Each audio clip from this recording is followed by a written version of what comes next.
श्री गणेशाय नमः। श्री गुरु चरण कमलेभ्यो नमः। श्रीमातृपितृचरण कमलेभ्यो नमः। गजानन भूतगणादिसेवितं कपित्थजम्बो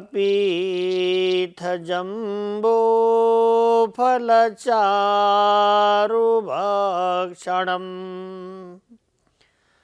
उमासुतं शोकविनाशकारकम्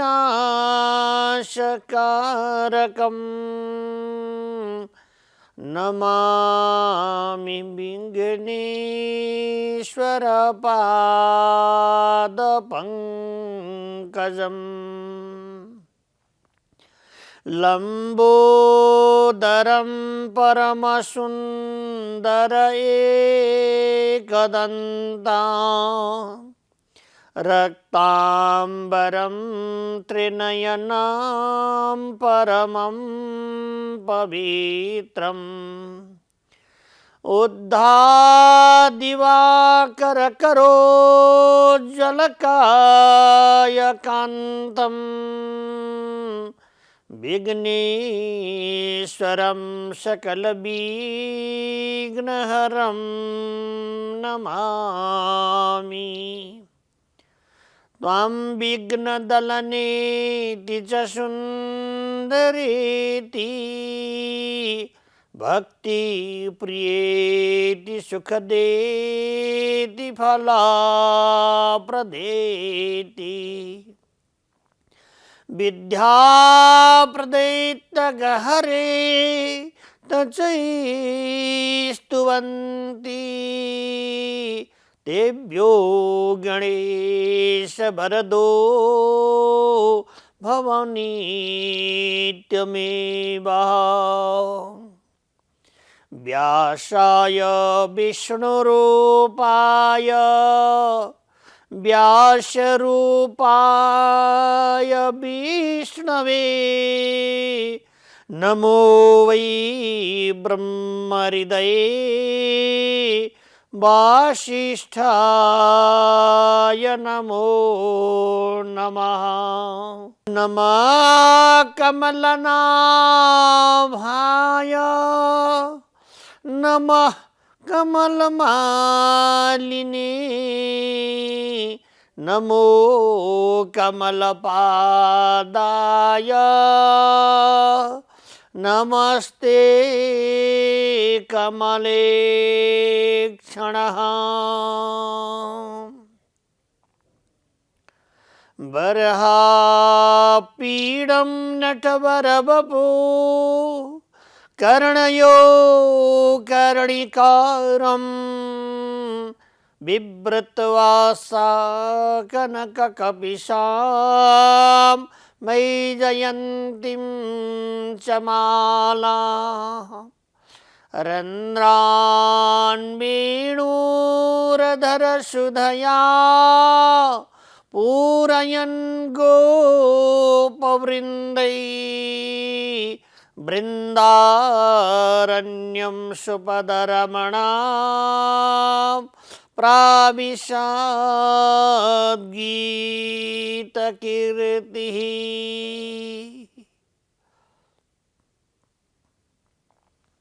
भगवान का परमानंद परम आनंदमय सुख स्वरूप श्री कृष्ण प्रभु का अमृतहरु आस्वादन गर्दै कर्णपुटमा प्रभुका अमृतहरु भरेर आनन्दित लिनुभएका सम्पूर्ण भक्तवृन्दहरुमा जय श्री कृष्ण। सुखदेव स्वामीले सबैलाई वन्दन गर्नुभयो। सुखदेव स्वामीले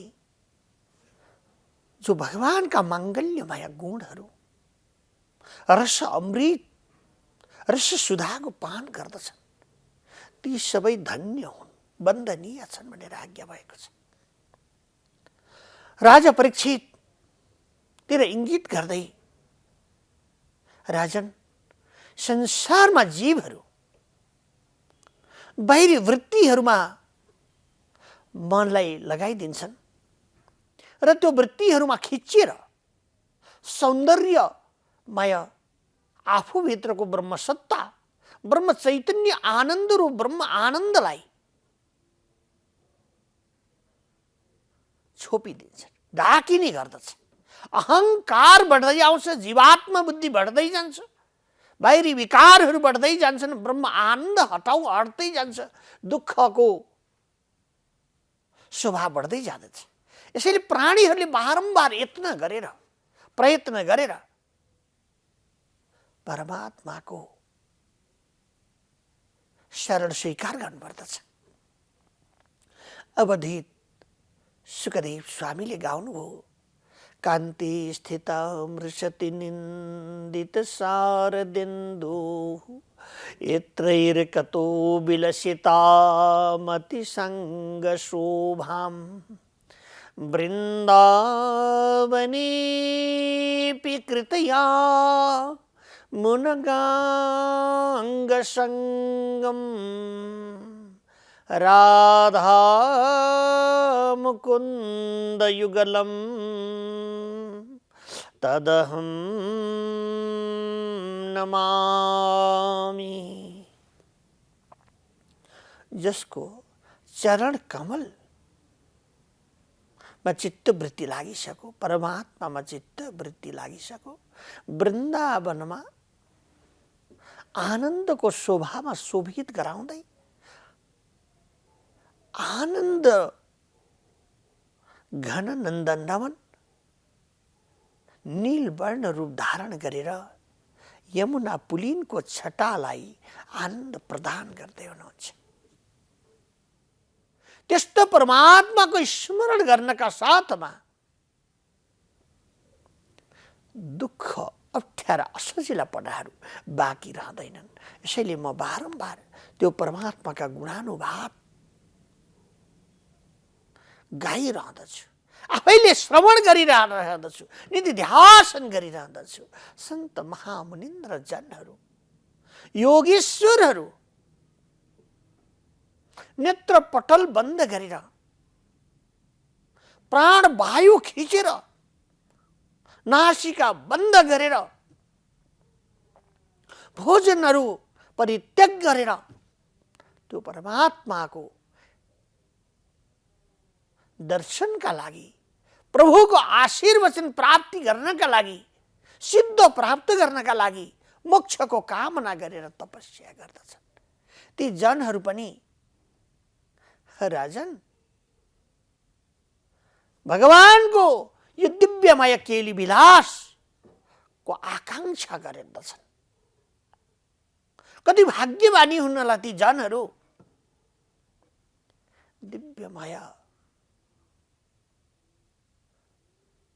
प्रभुका चरण अनुरागी जन ब्रजमामाहरूसँग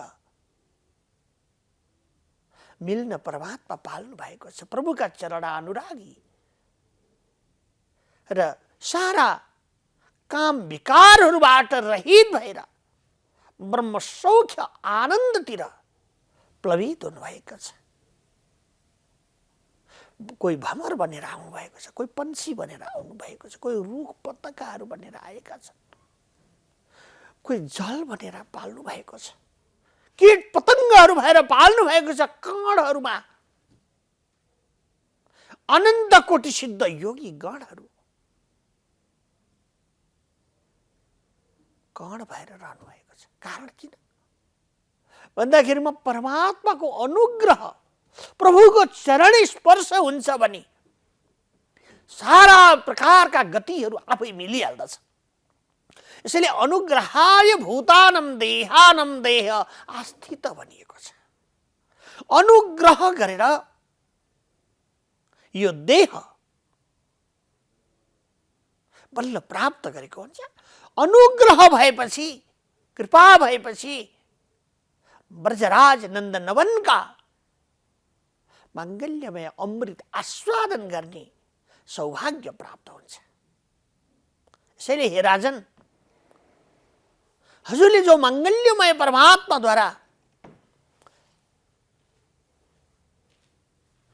लीला विलास वंशीनाद गर्नुभएको छ, त्यो वंशीनादमा सखीहरूले आफ्नो आश्रयमा बसेर नि श्रवण गर्नुभएको छ, श्रवण गर्दछ र बारम्बार गान गर्दछन्, स्तोत्र वन्दन गर्दछन्, परमात्माको शरण स्वीकार गर्दछन्, दुःख रूपलाई सर्वदाका लागि बिर्सिदिन्छन्। किनभने प्रभुको शरण र उसको स्मरणले बाहिरी विकृतिहरू केही पनि बाँकी रहँदैन। शुभ माङ्गल्यमय शोभा नै प्राप्त हुने गर्दछ। यसैले बारम्बार एक रस भएर उनीहरू गाउँदछन्, श्री कृष्ण गोविन्द हरे मुरारे हे नाथ नारायण वासुदेव। श्री कृष्ण गोविन्द हरे मुरारे हे नाथ नारायण वासुदेव। श्री कृष्ण गोविन्द हरे मुरारे हे नाथ नारायण वासुदेव। श्री कृष्ण गोविन्द हरे मुरारे हे नाथ नारायण वासुदेव। बारम्बार घर बसेर आफ्ना कार्य गर्दै राजन यसरी भजन गाउँदछन्।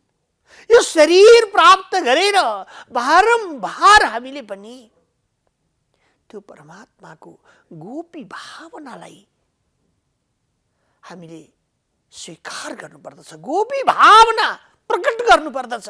त्यसै हुँदैन। जब बर्खा कालको मेघ आउँछ नि, बर्खा कालमा भयङ्कर वर्षा हुन्छ अनि पृथ्वी गलित हुन्छ, धेरै प्रकारका वृक्षहरू उम्रिन्छन्, हरिला भरिला हुन्छन्। यस्तै प्रेमको बहाड वर्षा कालका मेघ झैं प्रेमको वेग बढ्नुपर्दछ। जसरी ब्रजमामाहरूले सखीहरूले श्रवण गरिरहेका छन्, रहेका छन् आफ्ना आफ्ना स्थानमा, भेटेका छन् भगवान परमात्मा परब्रह्मसँग, प्रभुका सारा लीला अमृतहरूलाई आस्वादन गरेर आनन्दमा रमण गरिरहेका छन्। त्यसैले हामी बारम्बार गान गर्दछौँ, जय जय राधा रमण हरि बोल, जय जय राधा रमण हरि बोल, जय जय राधा रमण हरि बोल, जय जय राधा रमण हरि बोल। राधा रमण हरि, राधा रमण हरि, राधा रमण हरि बोल, जय जय राधा रमण हरि बोल। गाइरहेका छन्। यस्तो हामीले पनि सर्वदा भगवानको नाम जप्नु पर्दछ। नाम जपद्वारा सारा प्रकारका कार्यहरू सिद्ध हुने गर्दछन्। अमाननीयो मानदेन कीर्तनीय सदा हरि। सारा मान सम्मान, तिरस्कार, तितिक्षा यी साराबाट रहित भएर एकाकार वृत्तिद्वारा भगवान परमात्मा परव्योमाधिपति प्रभुको शरण स्वीकार गर्नुपर्दछ। यो नै प्राणीहरूको परम कल्याणको विषय हो। केहरूले भन्दछन् गिरिभरमा परमात्मा सवारी भइबक्सेको छ, कृष्ण र बलराम पाल्नुभयो, शङ्करसँग प्रभु बडो आनन्दित शोभित हुनुभएको छ, बडो शोभित हुनुभएको छ। नटवरको तरह गिरिराजमा प्रवेश गर्नुभयो र गौहरूलाई नामका बोलाइकन उहाँहरूले बोलाउनुहुन्छ। सम्पूर्ण गोपीहरूको नाम जसरी राखिएको छ नि, यस्तै नाम भगवानले गौहरूलाई पनि राख्नु भएको छ। ती गौका नामहरू उच्चारण गरेर गङ्गा, जमुना, राधा, कृष्ण नाम लिएर बोलाउनुहुन्छ। त्यो वंशीको नादमा नै परमात्माले नाम उच्चारण गराउनु भएको छ। सबै सुनी फर्केर आए। हामीले हिजोको प्रसङ्गमा यहाँलाई श्रवण गरायो नि, अघिल्लो प्रसङ्गमा यहाँहरूले श्रवण गर्दै हुनुहुन्छ कि त्यो परमात्माका दुग्ध धाराद्वारा त्यसै दुधहरू झर्न थाले। दुनु परेन, गिरिराजमा त्यो दुधको अभिषेक भएको छ। गिरिराज साक्षात् भगवान ब्रजराज हुनुहुन्छ। विराट स्वरूप परमात्मा गिरिवर धारी हुनुहुन्छ।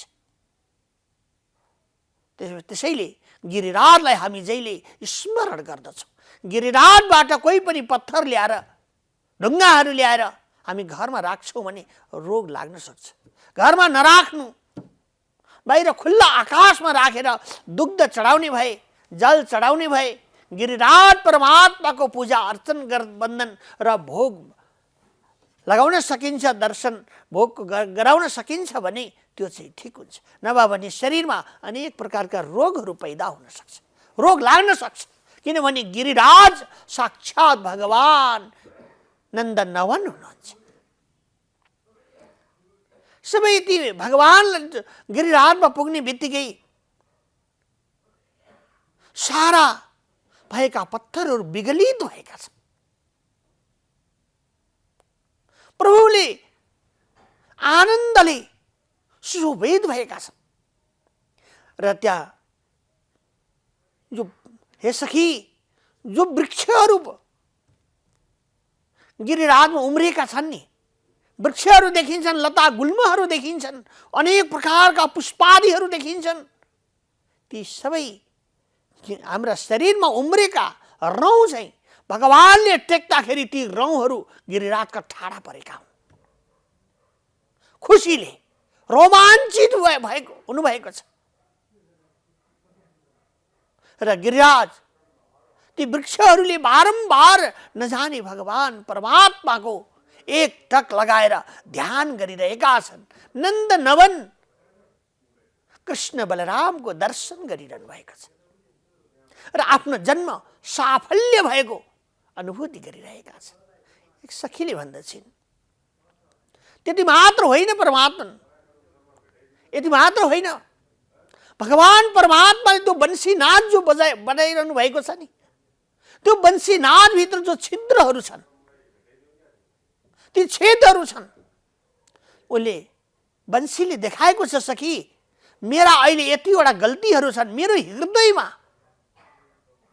जन्म जन्मान्तर तपस्या मङ्गलमय कार्य गरेर एकाकार एक टक लगाएर प्रभुको चिन्तन गर्दा गर्दै अरू पनि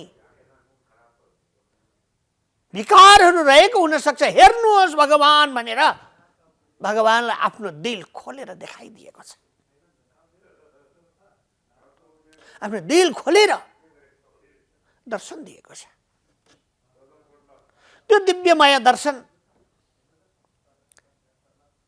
आफ्नो दिव्य दर्शन भगवानलाई गराएको छ। आफ्नो कलुषता, आफू भित्र रहेको कटुता पटुतापनाहरू जब हामी भगवानलाई अर्पण गर्दछौँ, भगवान आवाहनम न जानामि न जानामि तोवार्जनम पूजन चैव न जानामि क्षम्यताम परमेश्वर। हामीले केही जाने छैन, हामी सम्पूर्ण प्रकारका विषैलो विषभित्र रमण गरिरहेका छौं प्रभु। त्यो विषलाई हटाएर आनन्द सुखका पुञ्ज परमात्मा हजुरसँग जोडिदी बक्सियोस् भनेर त्यो बाँसले भक्त रूप बनेर भगवानको प्रार्थना गरेको छ। यसैले भगवानले अनुग्रह गरिबक्सेको हो। अर्की सखीले भन्दैछिन्, ती मोरहरू कति भाग्यमानी होलान् सखी, ती पन्छीहरू कति भाग्यमानी होलान्, ती कलरव गरेर बारम्बार प्रकारद्वारा कृष्णको गीत गाइरहेका छन्। भगवानले को दर्शन देखेर भगवानको त सौन्दर्य बरहा पीडम नटवर बबु कर्णयो कर्णिकारम विव्रतवासा कनक कपिशं वैजयन्तीं समानां रन्ध्रान् वेणुरदर सुदया पूरयन् गोपवृन्दे वृन्दारण्यं सुपदरमणं प्राविशत् गीतकीर्तिः। यो माङ्गल्यमय परमात्माका शोभाहरूको दर्शन गरेर बंशीको आवाज सुनेर ती मोरहरू सबै मतमस्तक भएका छन्। सारा भित्रको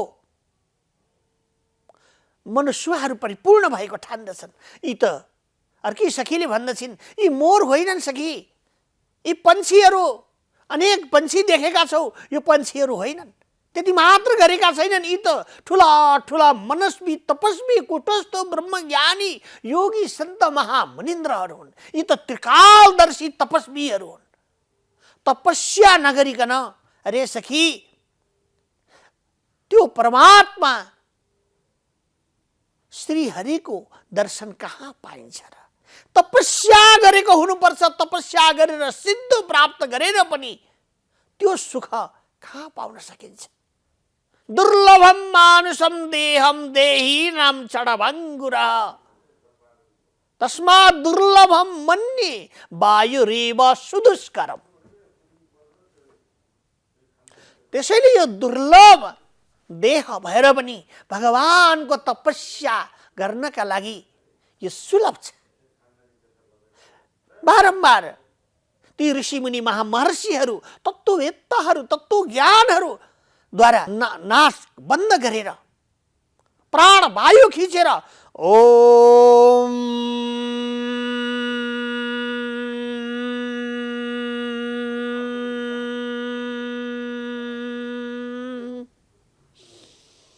यसरी ओमकारको कोर्रा लगाएर सारा बाहिरी विकारहरूलाई एक रस गर्नका लागि अभ्यास गरिरहनु भएका ती मुनिजनहरू आज प्रभुको दर्शन गर्नका लागि नन्द नवन कृष्ण बलराम प्रभुको छविको दर्शन गर्नका लागि मोर बनेर पाल्नु भएको छ,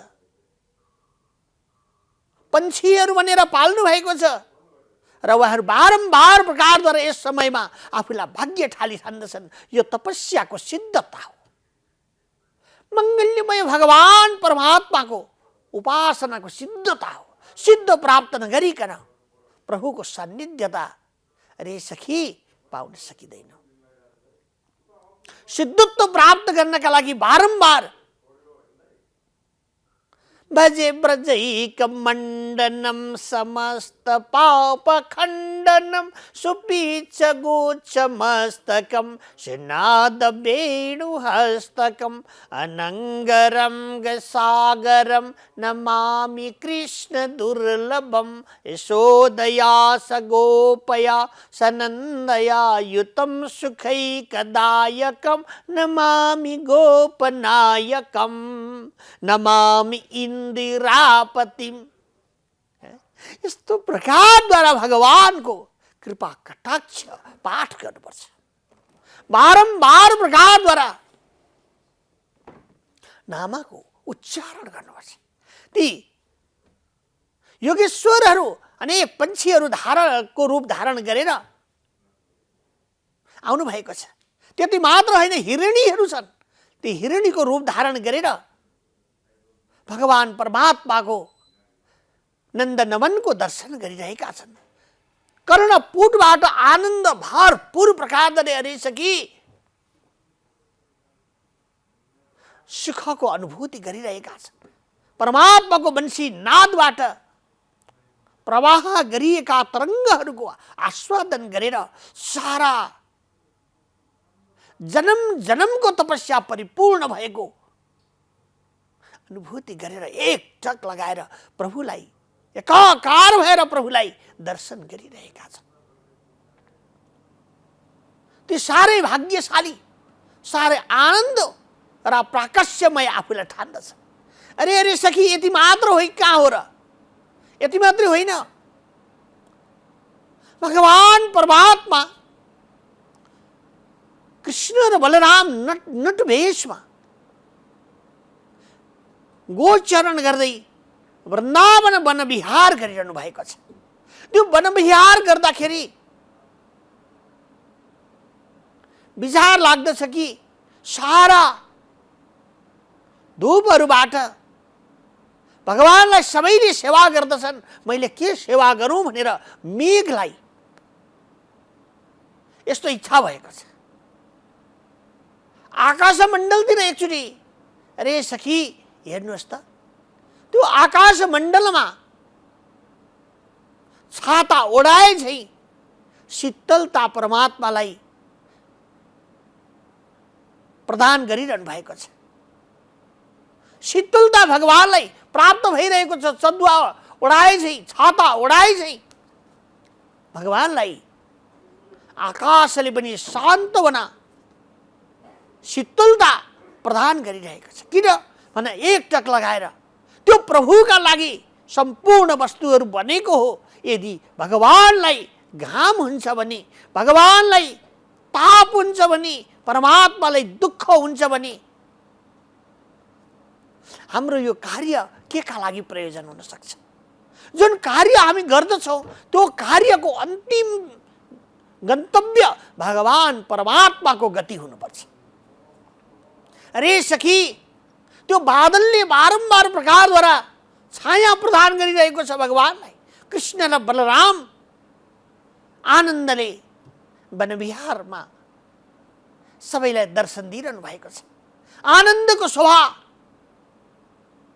मेघले पनि लिइरहेको छ। समय आइरहेको छ रे सखी, यति मात्र कहाँ हो र? आनन्दले चुमिरहेका ती वृक्षहरू बारम्बार प्रकारद्वारा एक रस भएर तक नहल्लिकन तपस्वीको भाँति भगवान परमात्मालाई दर्शन गरिरहेका छन् र हृदयमा जन्म जन्मान्तर आफूले रुख भएर तपस्या गरेको फल आज प्राप्त भएको अनुभूति गरिरहेका छन्। यसैले तपस्या गर्दाखेरि रे सखी अन्त मनको वृत्तिलाई घुम्छ भनेर भगवानले रुख बनाइदिनु भएको छ। ज्ञानी जनहरूले शरीर पाएर, बुद्धि पाएर, विवेक पाएर, विचार भएर मनुष्यको कुरा के गर्नु? यी मानुषहरू भएर, मनुष्य भएर परमात्माको चिन्तन गर्नु त साधारण कुरा हो। पशु पंक्षी कीट पतङ्गहरूले परमात्माको अनुसरण गरेका छन्। श्री कृष्ण गोविन्द हरे मुरारे, हे नाथ नारायण वासुदेव, भवभयहारी कृष्ण मुरारी, हे बनमाली